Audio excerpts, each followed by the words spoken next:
So Genesis 11, starting in verse 25, says, And Nahor lived after he begat Terah 119 years and begat sons and daughters. And Terah lived 70 years and begat Abram, Nahor, and Haran. Now these are the generations of Terah. Terah begat Abram, Nahor, and Haran begat Lot. And Haran died before his father Terah in the land of his nativity, in Ur of the Chaldees. And Abram and Nahor took them wives. The name of Abram's wife was Sarai, and the name of Nahor's wife, Milcah, the daughter of Haran, the father of Milcah, and the father of Iscah. But Sarai was barren. She had no child. And Terah took Abram his son, and Lot, the son of Haran, his son's son, and Sarai, his daughter-in-law, his son Abram's wife, and they went forth with them from Ur of the Chaldees to go into the land of Canaan, and there came unto Haran and dwelt there. So what we have here, what we're looking at, what we just read, is an introduction to a character, to a figure. In the book of Genesis, there's some things that you see commonly in the book of Genesis, one of which is the book of Genesis will give you a genealogy. And it'll do so as a way to introduce a new character, to say, hey, here's the path that led to this person. Now let's zero in on this person. And so that's exactly what we're seeing here. Let's look at Joshua chapter 24. Joshua in Joshua 24, he's exhorting, this is near the end of the book of Joshua, and he's exhorting the people to leave idols, to forget idolatry, to not look at the gods of those around them, and to cling to God. And he points back to Abram. Joshua 24, verses 1 through 3. And Joshua gathered all the tribes of Israel to Shechem, and called for the elders of Israel, and for their heads, and for their judges, and for their officers, and they presented themselves before God. And Joshua said unto all the people, Thus saith the Lord God of Israel, Your fathers dwelt on the other side of the flood in old time, even Terah, and the father of Abraham, and the father of Nahor, and they served other gods. And I took your father Abraham from the other side of the flood, and led him throughout all the land of Canaan, and multiplied his seed, and gave him Isaac. Now what we have again, he is restating this, and he's talking about where Abram came from. He's talking about Abram, he's talking about Terah, he's saying where they came from. And we're going to sidetrack just for a moment. You know, there's something that I was taught was a method of studying the Bible of, let's see, I'm trying to think, it was the rule of first use is what they would say. They would say, okay, to look at something, to understand it, you look at the first time it was used. And that works sometimes. The problem is it doesn't work all the time.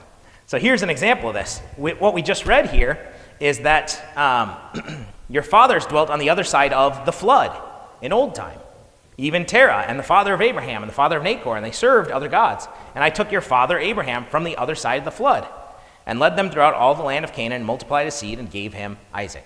Now if we did not know Abraham's where Abraham came from, Abraham's history at all, we would think, okay, he was on the other side of Noah's flood, right? And Terah was on the other side of Noah's flood, and before the flood, they served other gods, and then after the flood, they served the true God, right? That's how we would read that.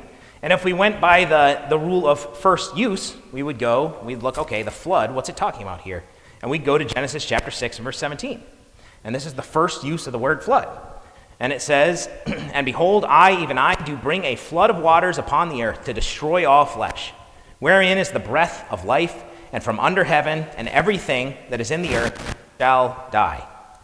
And Genesis chapter 7 and verse 6, it says, And Noah was 600 years old when the flood of waters was upon the earth.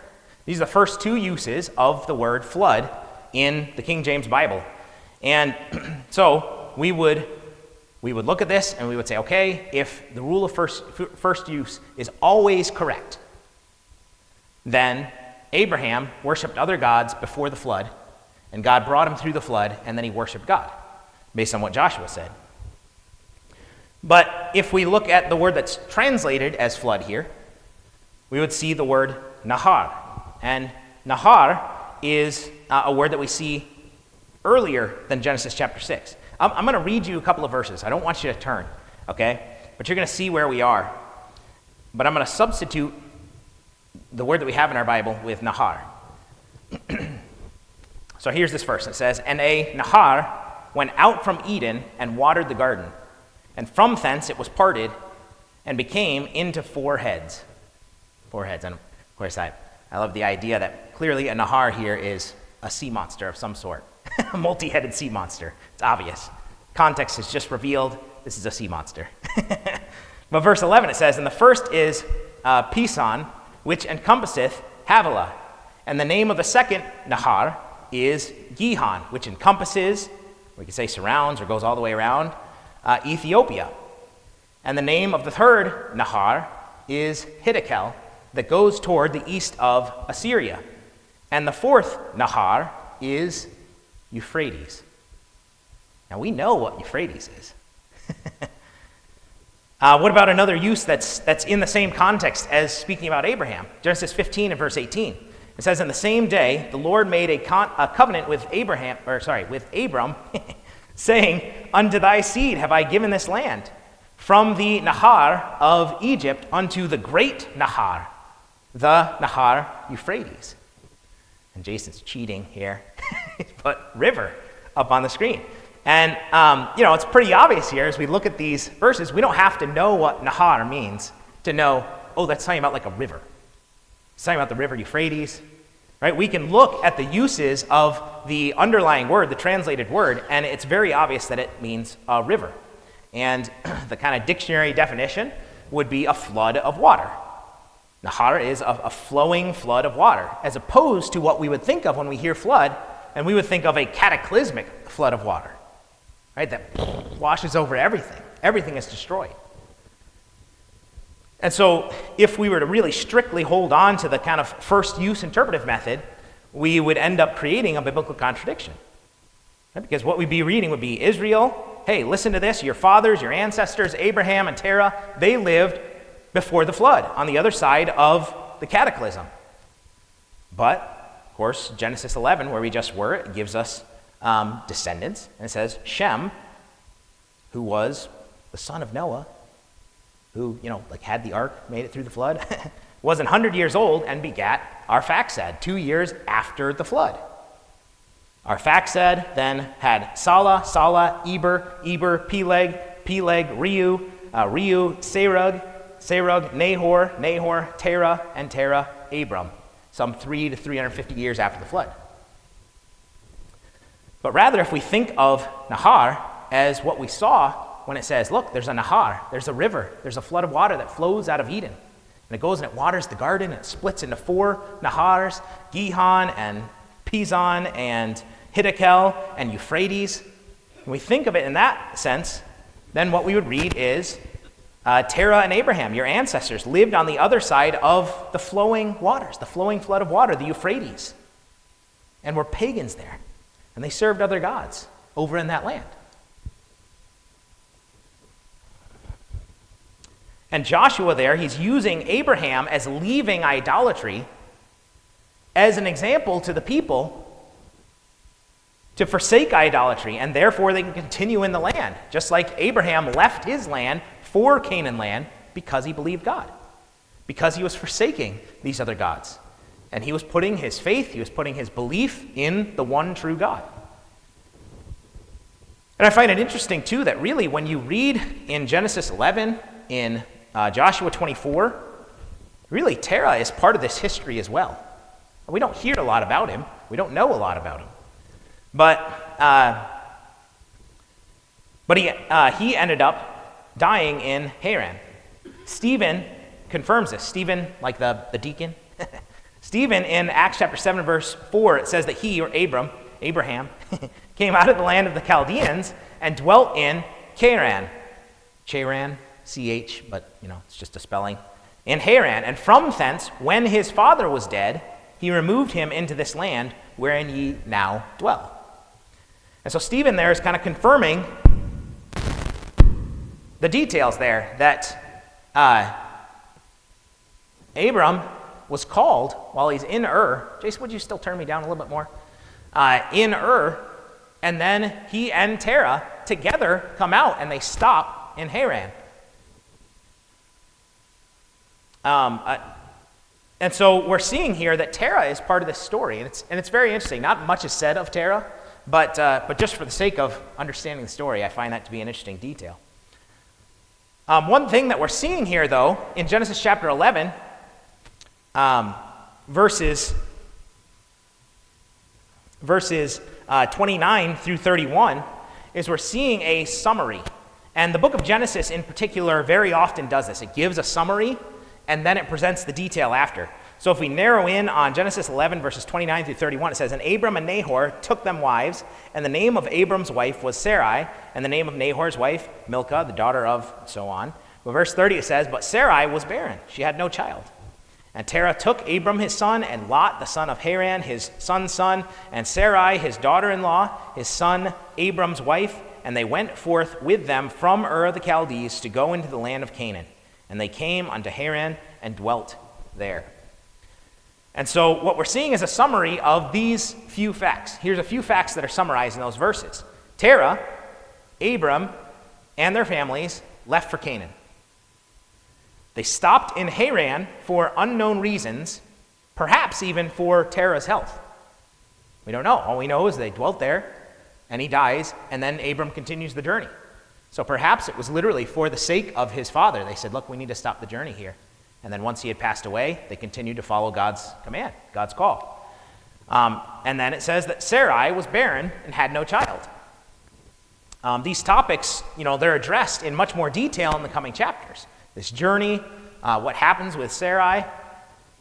But this is something that Genesis does often, where there's a statement, a general statement that covers all of it, and then it details it. It's very clearly what God is doing here in Genesis 11 and 12, and we're going to see that in a few pages in chapter 14 as well. And also, Genesis chapter 12 and verse 1 sort of confirms this. Genesis 12 verse 1, "Now the Lord had said unto Abram, Get thee out of thy country." Notice the Lord had said unto Abram. Look, he was already called. He was already called to leave.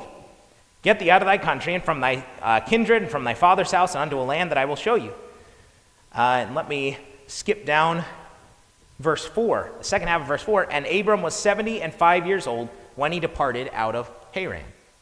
So here's this more detail now. Look, God had called him. They went, they came to Haran, and now he's leaving from Haran. More detail is given. And Stephen confirms this in Acts chapter 7. I think it's in verse 3 of Acts chapter 7, where he says that Abraham was called before he went to Haran. Yeah, and he said, hey, get thee out of thy country. And then it says, then they were in Haran until his father died, and then he left Haran to come to the land that the people that Stephen is speaking to are now in. And so there's no inconsistency, there's no leaving of Ur of the Chaldees 2 times, there's no 2 calls, it's just a summary and then a detailing of the event. Again, we're going to see this in just a moment in Genesis 14, but this is a very consistent thing that God chooses to do in the book of Genesis, where he gives a summary and then he restates it with more detail shortly after that. But we see here in Genesis chapter 12, verses 1 through 7, that God speaks to Abraham. There's this sense of, come to me, listen to me, and if you do, you are blessed. Let's see, in verse 2 it says, I will make of thee a great nation, I will bless thee, and make thy name great, and thou shalt be a blessing. I will bless them that bless thee, and curse them that curseth thee, and in thee shall all the families of the earth be blessed. Verse 4 then shows that Abram obeys. So Abram departed as the Lord had spoken to him. As God said, he did. And Lot went with him. And Abram was 75 years old when he departed out of Haran. Verse 5 as well. It says, and Abram took Sarai his wife, and Lot his brother's son, and all their substance that they had gathered, and the souls that they had gotten in Haran, so that more people had joined their households while they were in Haran. We can picture the whole household of his father coming with him as well. And they went forth to go into the land of Canaan, and into the land of Canaan they came. And I put as a note here for these two verses, there was also this sense that he listens as the Lord had spoken, he obeys God, but also he brings as many with him as he could. He doesn't say, all right, guys, I'm out, and leave by himself. He says, no, wife, you've got to come with me too. Hey, Lot, your father's passed away, you're under the care of my dad, let's go. Dad, come on, let's go, Dad. And they all gather up. And Terah, there even seems to be the sense that Terah is perhaps leading this as the patriarch of the family. He is leading the family initially until they get to Haran. And Abram here, even from Haran, he takes everyone he possibly can. He says, man, if you have come to me, if you have joined me, we're all going to go. There's this place that God has promised, and you're coming with me. And there's lessons that we could learn from that. Verse 6, it says, and Abram passed through the land under the place of Sychem and the plain of Moreh, and the Canaanite was then in the land. Now this is an interesting note. Here in this history, it's just mentioned, it's just thrown in there that, hey, the Canaanites lived there. Now again, if we're thinking Moses is the one who is putting the pen to the paper, inspired by God, for the book of Genesis, you have to think of the thought of the people of Israel when they're thinking of the Canaanite at this point. They're those people that they're afraid of who are in the land. And he's saying, look, they were there then. And guess what? Abram went. Despite the fact that there was potential adversity, Abram went.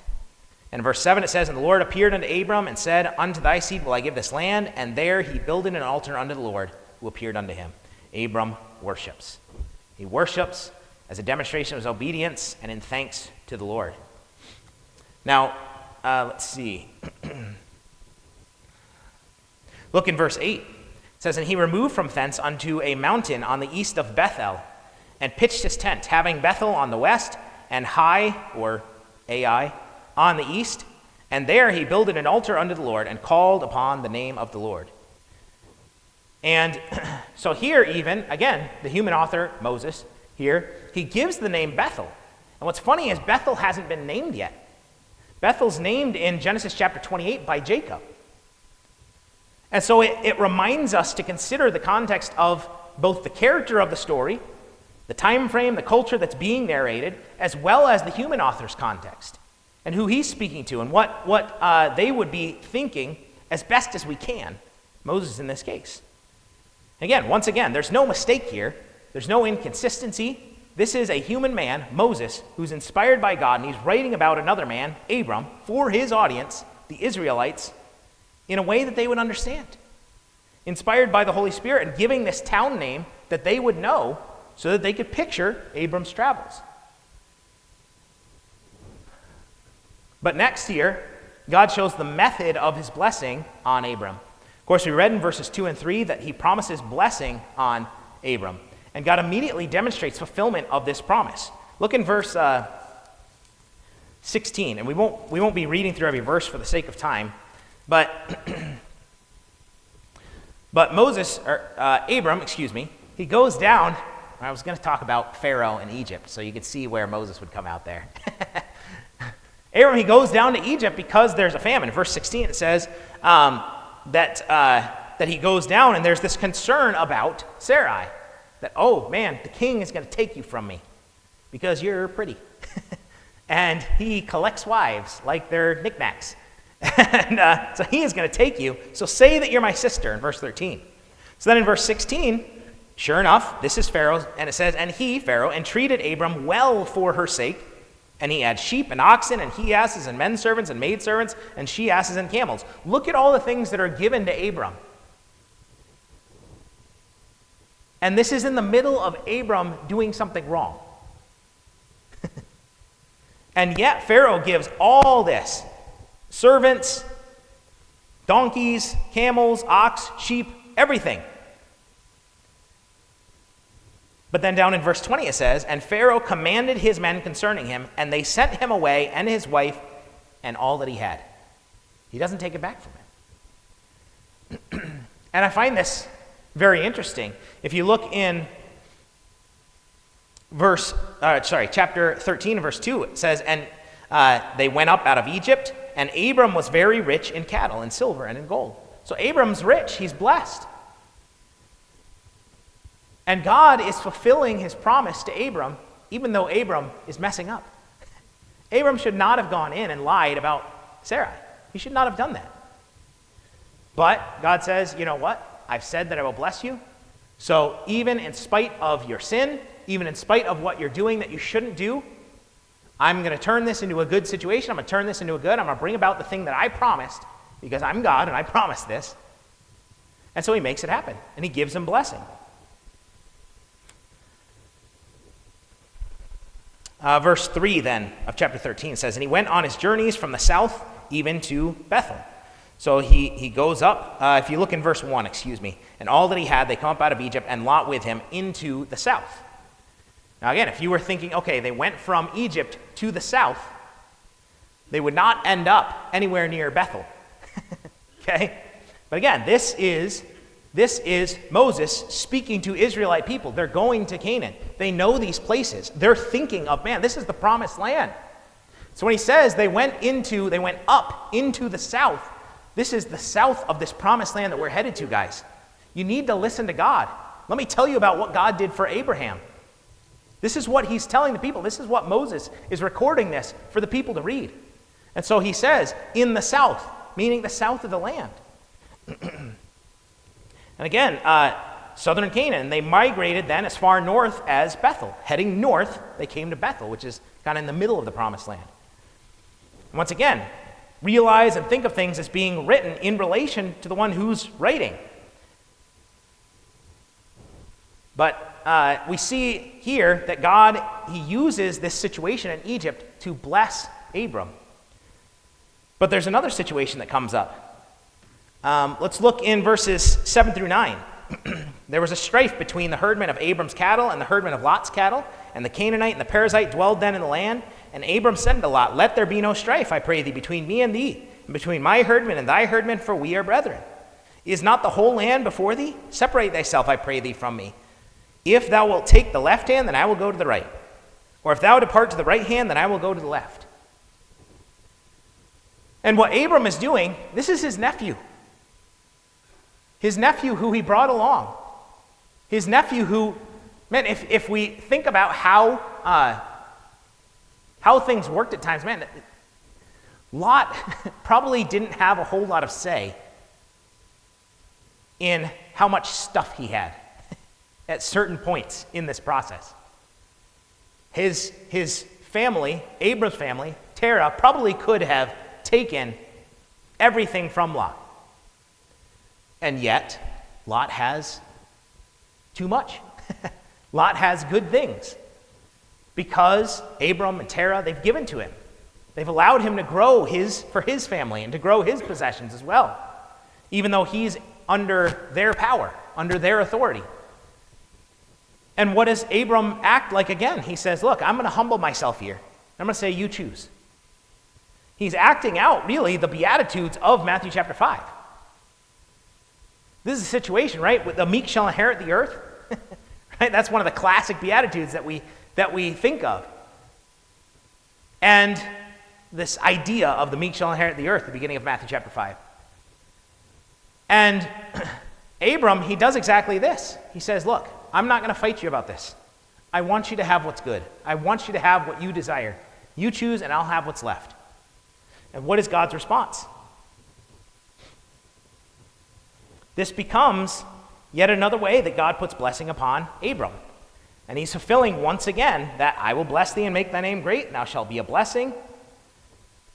And so in verse 14 through 15, and the Lord said unto Abram, that after that Lot was separated from him, lift up now thine eyes, and look from the place where thou art northward, and southward, and eastward, and westward. For all the land which thou seest, to thee will I give it, and to thy seed forever.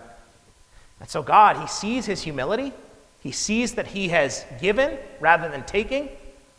He has acted with humility and meekness and kindness and graciousness. And God says, I'm going to bless you here as well. Here's another blessing. And in verse 18, what is Abram's response? Then Abram removed his tent and came and dwelt in the plain of Mamre, which is in Hebron, and built there an altar unto the Lord. So he goes, He goes to the place that Lot did not choose. And what does he say? Man, what's the first thing I've got to do? I need to build an altar. I need to worship God. God is so good to me. And he worships God. Now again, God uses something that is wrong, that is sinful and evil, and he uses it to accomplish his purpose. And I'm going to try to be brief here, but man, it's a neat story. So in Genesis chapter 14, verses 1 through 12, we see war in Canaan. There's taking of loot and slaves. We know this story, and Lot is taken. Now again, we see this very common method that we see in the book of Genesis. The summary in verses 1 through 3, followed by detail in verse 4 through 10. So if we look at verse 1 through 3, and I won't read all the names, but it says, "And it came to pass in the days of Amraphel, king of Shinar, and this king and that king, Chedorlaomer, and Title," this guy has the coolest name ever, and Title, king of nations. Now the idea is probably that they were like roaming nations, and he was sort of the war chief of them all, right? He was the king of these roaming nomad nations. I was like, what's the word I'm looking for? These nomad nations. But man, if your name is Title, king of nations, I think like by definition you're a pretty cool guy. But it says, hey, these made war with Bera, king of Sodom, the king of Gomorrah, Shinab of Admah, this king of Zeboim, and the king of Bela, which is Zoar. So remember those names: Sodom, Gomorrah, Admah, Zeboim, and Bela, which is Zoar. Okay? And all these were joined together in the vale of Siddim, which is the Salt Sea. Okay? So in this vale, in the valley, this place of Siddim. Now skip down to verse 10. "And the vale of Siddim was full of slime pits." So we see like, okay, now that we've given you the detail, let's pick back up where we were in verse 3. Okay? Now, the detail is in between. And again, I don't want to spend a ton of time, but it gives all this detail. It says 12 years they served Chedorlaomer. Right? These 5 kings, the Canaanite kings, they served Chedorlaomer. And in the 13th year, they rebelled. And Chedorlaomer and the kings that were with him, they smote the Rephaims in Ashtaroth, and gives these other names. And they returned and came in verse 7, which is Kadesh, and smote all the country of the Amalekites, and also the Amorites that dwelt in this place. Verse 8, "And there went out the king of Sodom." We already saw him introduced in verse 2. "And the king of Gomorrah, and the king of Admah, and the king of Zeboim, and the king of Bela, the same is Zoar." So we see here there's a bunch more detail. There's the introduction of what's going to be pronounced, what's going to be declared, and then here's the detail. And so again, then with Chedorlaomer, the king of Elam, with Title, king of nations, and Amraphel, king of Shinar, and Arioch, king of Elasar, 4 kings with 5. The 4 kings going to war with the 5. And again, verse 10 picks up where it was already in verse 3, saying, hey, we've covered all that detail now. And so it restates, and the vale of Siddim was full of slime pits. This isn't 2 gathering of kings. This is just a restatement of the same event. Summary and detail. And there's, man, what a powerful scene there is. There's these 5 city kings of Sodom, Gomorrah, Admah, Zeboim, and Bela, and they rise up to challenge Chedorlaomer, Title, the king of nations, Amraphel of Shinar, Arioch of Elasar, and they go to war against the 5 Canaanite kings. And Canaan falls. And Sodom and Gomorrah are spoiled. Verse 12, verse 11, "And they took all the goods of Sodom and Gomorrah and all their victuals and went their way. And they took Lot, Abram's brother's son, who dwelt in Sodom, and his goods, and departed." So here's this bad thing. This is just a war of contention. God did not say, hey, rise up against one another. Hey, they're evil, go and destroy them. This was not a righteous war. This is just, hey, get off my land. No, you get off of my land. And there's a battle. There's a fight. And so here's this bad thing that has occurred. A messenger then, he comes and he tells Abram, verse 13, "And there came one that had escaped and told Abram the Hebrew." And this is the first time we see the word Hebrew in the Bible. And the Hebrew, it means an outsider, one from beyond. And we can picture, again, just like Joshua said, hey, from beyond the flood, from the other side of that river, the other side of Euphrates, that guy, hey, go and find the guy who's from beyond. Go to that place, find the guy, he's got a bunch of stuff, he's got servants, he's related to Lot. Go and tell him, the guy from beyond. You'll know who he is because he's an outsider. Tell him what happened. And so this messenger does. And in verse 16 then, Abram, he goes, he retakes, he's leading these captives back to freedom. Verse 16, it says, and he brought back all the goods, and also brought back again his brother Lot and his goods, and the women also, and the people. If you were to look at verse 13 and 24, he pursues and his confederates. So it's not Abram alone. He has some confederates, some people who are allied with him. They attack at night, and they deliver Lot, his people, his goods, taking everything back. But yet, this is used by God, again, to bless Abram. Because if we look in verse 17, and the king of Sodom went out to meet him after his return from the slaughter of Chedorlaomer, and of the kings that were with him, at the valley of Shaveh, which is the king's dale. And Melchizedek, king of Salem, brought forth bread and wine, and he was the priest of the Most High God. And he blessed him, and said, blessed be Abraham of the Most High God, possessor of heaven and earth. And blessed be the Most High God, which hath delivered thine enemies into thine hand. And he, Abram, gave him, Melchizedek, tithes of all. And here, Abram is blessed by Melchizedek, this priest of the true God, the God who is possessor of heaven and earth. And Melchizedek says, this is the God who delivered. Right? We've seen that already. God is the deliverer. And Abraham tithes. He gives a tenth to God's work through Melchizedek. And this is recorded, Hebrews 7, 1 through 5, as a way, this is a way to picture ahead of time that the priesthood that came out of Abraham was always subservient and always inferior to Christ's eternal priesthood. But finally, in chapter 15, we'll stop in chapter 15 here, Abram is promised a seed. Let's look at verse 3.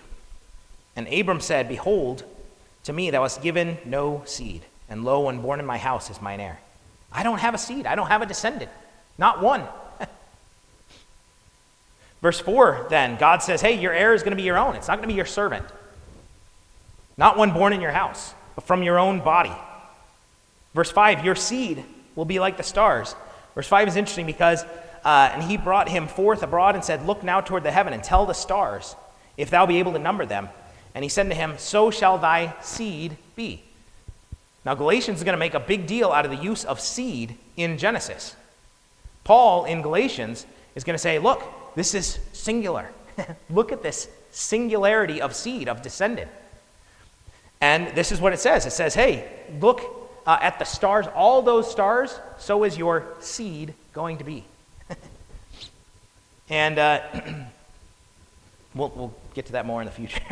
But verse 6, he believed in the Lord, and he believed in the Lord, and he, the Lord, counted it to him. He counted his belief to Abram for righteousness. He just believed. And God said, you believe, I count that as righteousness. I impute to you, I grant to you, I account to you righteousness because you believe me.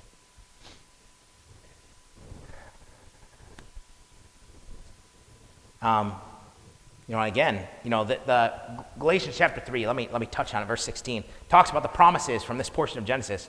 Galatians 3:16, now to Abraham and his seed were the promises made. It talks about not to seeds as many, but unto seed. And then it says at the end of the verse, which is Christ. But we see in verse 7 then of Genesis 15, and he said unto him, the Lord said unto Abram, I am the Lord that brought thee out of Ur of the Chaldees to give thee this land to inherit it. And here God, he establishes a promise. He gives a covenant. Verse 8, and he, Abram, said, Lord God, whereby shall I know that I shall inherit it? How am I going to know?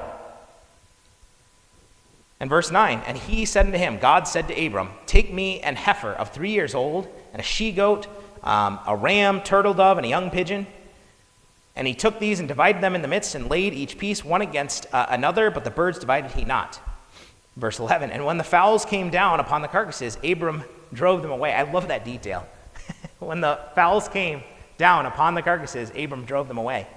And I think what we're seeing here is in verse 9, there is some responsibility for Abram, but he's not doing the work of the covenant at all. We're going to see the work of the covenant in just a moment, the covenant promise. But Abram still has to respond to God. He still has to he's still responsible before God. He has this moral responsibility. But if you look in verses, particularly in verse 11, he then proceeds to do nothing. And I think when it says the fowls came down upon the carcasses, Abram drove them away. Yeah, maybe we could try to read into things like, well, birds mean this and that, and carcasses and this here and that. And maybe that we could get a picture of something that is true.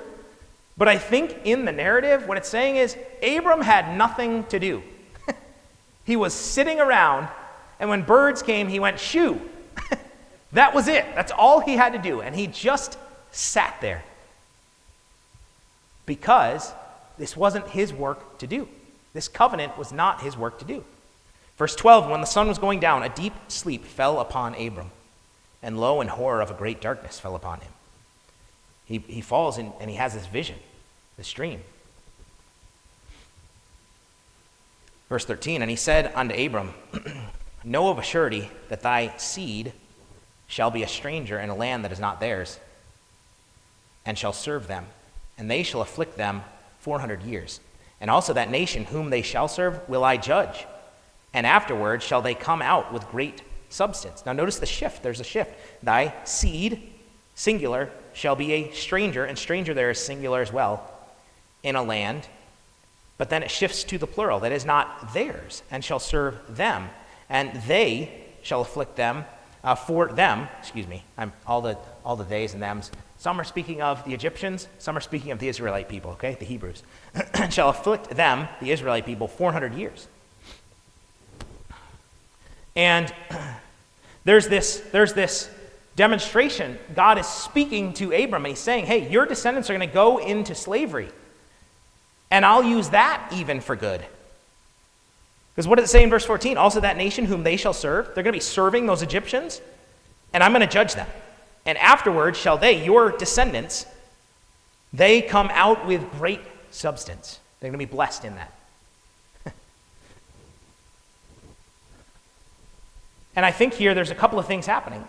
I think when it speaks initially of, in verse 13, that thy seed shall be a stranger in a land, I think that this quite possibly could prophetically speaking of Christ as the one who, though not flesh, was made flesh and dwelt among flesh. Christ, the seed, came to a land that was not native to him, shall we say. But then it shifts into the plural, and it's also speaking of the Hebrew people going into slavery and being redeemed again with great blessing. Verse 16 establishes a timeline, but in the 4th generation they shall come hither again, for the iniquity of the Amorites is not yet full. Man, this is interesting. And it establishes this timeline for the Hebrew people to be coming back out of Egypt. But also, God is already saying, he's saying, look, part of the purpose of this timeline is that I am going to use the return of you, the Israelites, the Hebrew people, as a judgment against the Amorites. The iniquity of the Amorites is not yet full. There's going to be a time when they need judgment, and I'm going to use your descendants as that.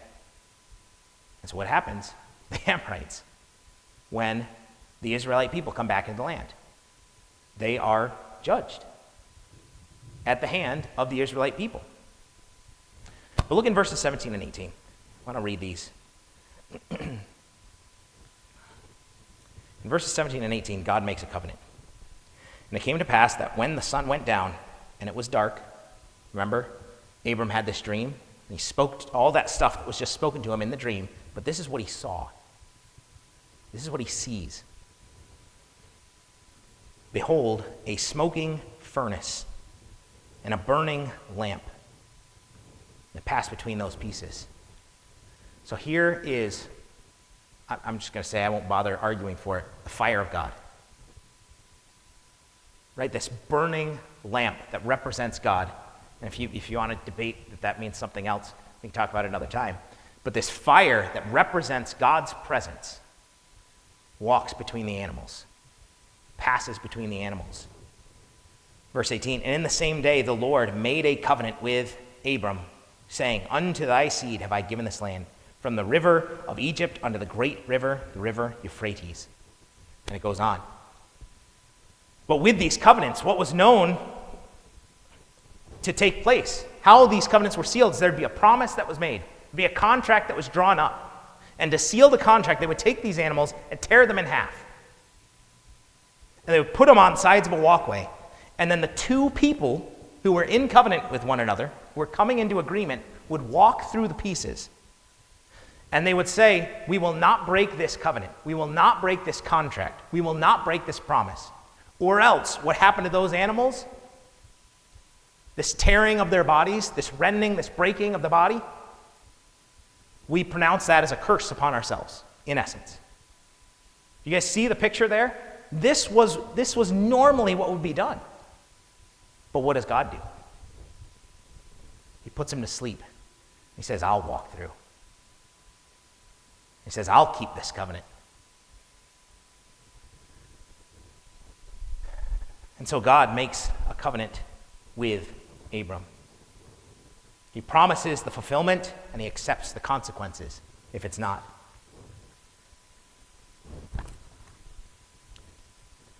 So what does this tell us? On top of true history, what is the message that we should learn from this account? You know, there's many lessons that we can apply to our lives when we walk through verse by verse. And I was trying to not do that, although I probably did it too much still. But I think there's maybe three focuses and purposes that we can see and that I want to focus on in this story of the choosing of Abram and God's covenant with him. First, God chose Abram in his divine purpose and will. Abram's on the other side of the Euphrates, worshiping false gods. But Abram listened when God spoke to him. I think of Paul on the Damascus Road. When he's giving his account to King Agrippa, he says, whereupon this light fell on me, and whereupon, O King Agrippa, I was not disobedient unto the heavenly vision. Paul's choice was to obey. And in the same way, God uniquely chose Abram, and Abram listened. Abram believed.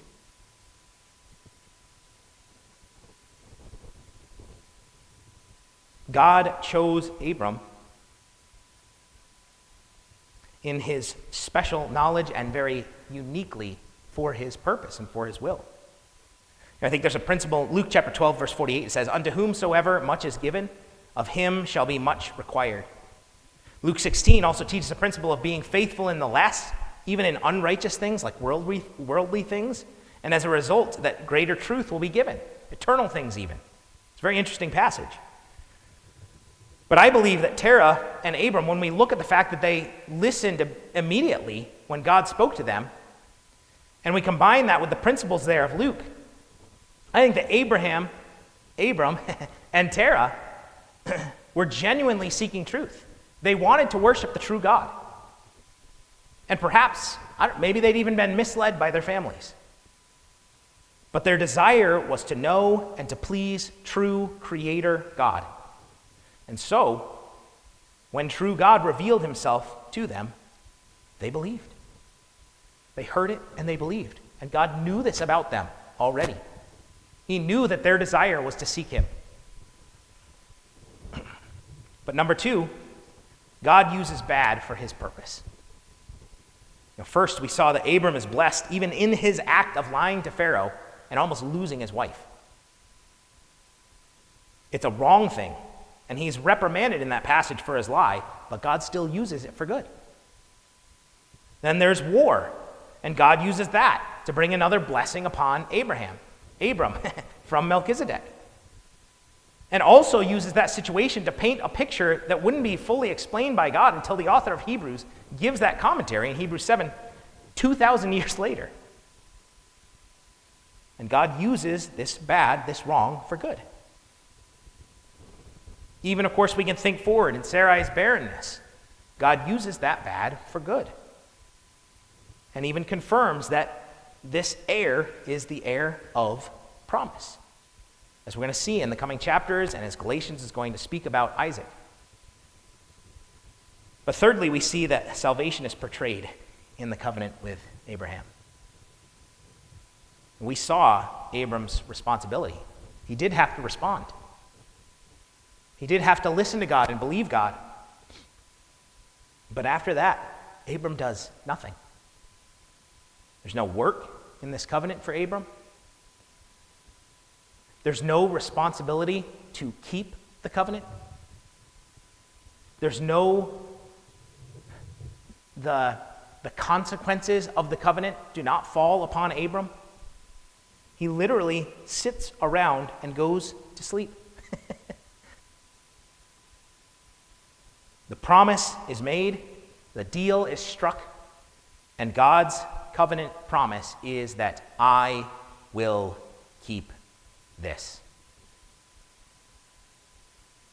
God is the only one who steps through the slain animals, promising that by his power and by his sacrifice, the deal will be completed.